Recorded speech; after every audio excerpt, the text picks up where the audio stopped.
Ditreskrimum Polda Aceh menangkap RA merupakan pelaku penghinaan terhadap bendera merah putih yang dilakukan dengan cara membakar, merobek dan menginjak. Selasa 23 Agustus 2022 di Pantai Gajah, Kecamatan Pesangan, Kabupaten Biren. Winardi menyampaikan kronologi pembakaran bendera merah putih itu terjadi pada 21 Agustus di sebuah warung kopi di Pesangan, Biren.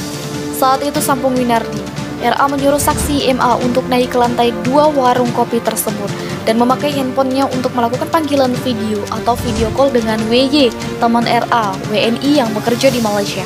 Dalam panggilan video tersebut, WY memprovokasi RA untuk membakar bendera merah putih dan mengatakan bahwa Aceh bukan bagian dari Indonesia. Bila RA berani, maka WY akan merekrutnya bergabung dengan Tentara Aceh Merdeka atau TAM.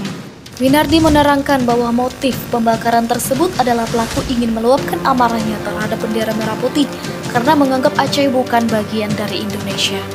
Saat ini pelaku dan barang bukti berupa pakaian korek api, sisa bendera yang dirobek dan handphone yang digunakan untuk video call diamankan di Polda Aceh untuk dilakukan proses hukum. Penyidik juga akan mengusut pelaku penyebar pertama tindak pelaku di media sosial.